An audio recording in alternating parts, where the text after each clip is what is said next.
Have you ever noticed when you ask someone to talk about a change they're making for the better in their personal lives, they're often really energetic. Whether it's training for a marathon, picking up an old hobby, or learning a new skill, for most people, self-transformation projects occupy a very positive emotional space. Self-transformation is empowering, energizing, even exhilarating. I mean, just take a look at some of the titles of self-help books. Awaken the Giant Within, Practicing the Power of Now. Or here's a great one we can all relate to. You Are a Badass. How to Stop Doubting Your Greatness and Start Living an Awesome Life. When it comes to self-transformation, you can't help but get a sense of the excitement. But there's another type of transformation that occupies a very different emotional space: the transformation of organizations. If you're like most people, when you hear the words, our organization is going to start a transformation, you're thinking, uh-oh, layoffs. The blood drains from your face, your mind goes into overdrive, frantically searching for some place to run and hide. Well, you can run, but you really can't hide. Most of us spend the majority of our waking hours involved in organizations. And due to changes in globalization, changes due to advances in technology and other factors, the reality is our organizations are constantly having to adapt. In fact, I call this the era of always-on transformation. When I shared this idea with my wife, Nicola, she said, always-on transformation? That sounds exhausting. And that may be exactly what you're thinking. And you would be right, particularly if we continue to approach the transformation of organizations the way we always have been. But because we can't hide, we need to sort out two things. First, why is transformation so exhausting? And second, how do we fix it? First of all, let's acknowledge that change is hard. People naturally resist change, especially when it's imposed on them. But there are things that organizations do that make change even harder and more exhausting for people than it needs to be. First of all, leaders often wait too long to act. As a result, everything is happening in crisis mode, which of course tends to be exhausting. Or, given the urgency, what they'll do is they'll just focus on the short-term results. But that doesn't give any hope for the future. Or, they'll just take a superficial, one-off approach, hoping that they can return back to business as usual as soon as the crisis is over. This kind of approach is kind of the way some students approach preparing for standardized tests. In order to get test scores to go up, teachers will end up teaching to the test. Now, that approach can work. Test results often do go up, but it fails the fundamental goal of education, to prepare students to succeed over the long term. So, given these obstacles, what can we do to transform the way we transform organizations? So rather than being exhausting, it's actually empowering and energizing. To do that, we need to focus on 5 strategic imperatives, all of which have one thing in common: putting people first. The first imperative for putting people first is to inspire through purpose. Most transformations have financial and operational goals. These are important, and they can be energizing to leaders, but they tend not to be very motivating to most people in the organization. To motivate more broadly, the transformation needs to connect with a deeper sense of purpose. Take Lego. The Lego Group has become an extraordinary global company. Under their very capable leadership, they've actually undergone a series of transformations. While each of these has had a very specific focus, The North Star, linking and guiding all of them, has been LEGO's powerful purpose. Inspire and develop the builders of tomorrow. Expanding globally, it's not about increasing sales, but about giving millions of additional children access to LEGO building bricks.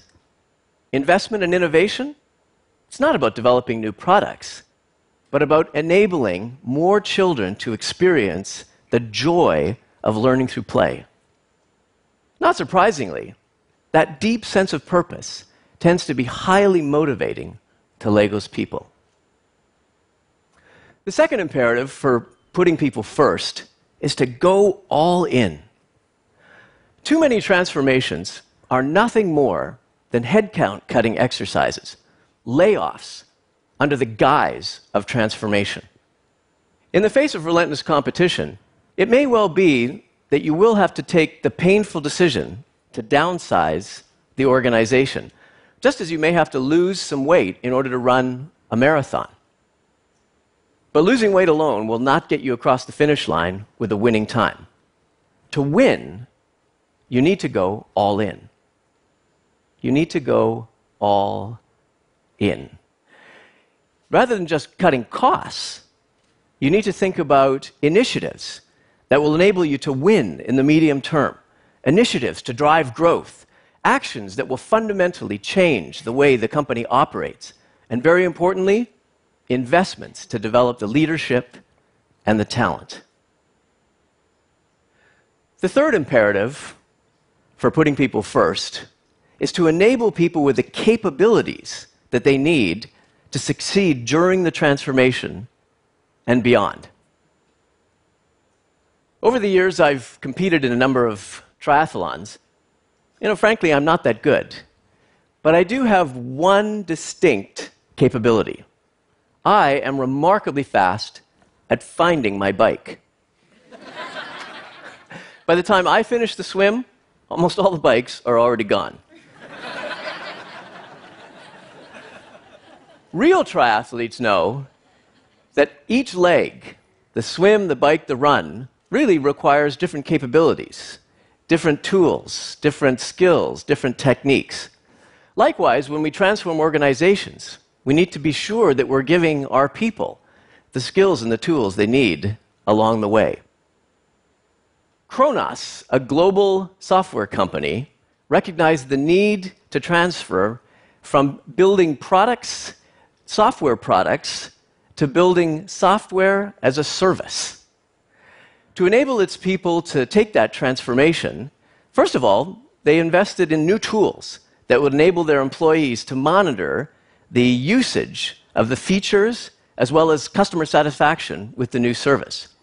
They also invested in skill development so that their employees would be able to resolve customer service problems on the spot. And very importantly, they also reinforced the collaborative behaviors that would be required to deliver an end-to-end seamless customer experience. Because of these investments, rather than feeling overwhelmed by the transformation, Kronos employees actually felt energized and empowered in their new roles. In the era of always-on transformation, change is a constant. My fourth imperative, therefore, is to instill a culture of continuous learning. When Satya Nadella became the CEO of Microsoft in February 2014, he embarked on an ambitious transformation journey to prepare the company to compete in a mobile-first, cloud-first world. This included changes to strategy, the organization, and very importantly, the culture. Microsoft's culture at the time was one of silos and internal competition, not exactly conducive to learning. Nadella took this head-on. He rallied his leadership around his vision for a living, learning culture, shifting from a fixed mindset, where your role was to show up as the smartest person in the room, to a growth mindset, where your role was to listen, to learn, and to bring out the best in people. While early days, Microsoft employees already noticed a shift in the culture. Clear evidence of Microsoft putting people first. My fifth and final imperative is specifically for leaders. In a transformation, a leader needs to have a vision, a clear roadmap with milestones, and then you need to hold people accountable for results. In other words, you need to be directive. But in order to capture the hearts and minds of people, you also need to be inclusive. Inclusive leadership is critical to putting people first. I live in the San Francisco Bay Area, and right now, our basketball team is the best in the league. We won the 2015 championship, and we're favored to win again this year. There are many explanations for this. They have some fabulous players, but one of the key reasons is their head coach, Steve Kerr, is an inclusive leader. When Kerr came to the Warriors in 2014, the Warriors were looking for a major transformation. They hadn't won a national championship since 1975. Kerr came in, and he had a clear vision, and he immediately got to work. From the outset, he reached out and engaged the players and the staff. He created an environment of open debate and solicited suggestions. During games, he would often ask, "What are you seeing that I'm missing?" One of the best examples of this came in Game 4 of the 2015 finals. The Warriors were down 2-1 when Kerr made the decision to change the starting lineup. A bold move by any measure. The Warriors won the game and went on to win the championship. And it is widely viewed that that move was the pivotal move in their victory. Interestingly, it wasn't actually Kerr's idea. It was the idea of his 28-year-old assistant, Nick Uren. Because of Kerr's leadership style, Uren felt comfortable bringing the idea forward. And Kerr not only listened, but he implemented the idea, and then afterwards gave Uren all the credit. Actions all consistent with Kerr's highly inclusive approach to leadership. In the era of always-on transformation, organizations are always going to be transforming. But doing so does not have to be exhausting. We owe it to ourselves, to our organizations, and to society more broadly to boldly transform our approach to transformation. To do that, we need to start putting people first. Thank you.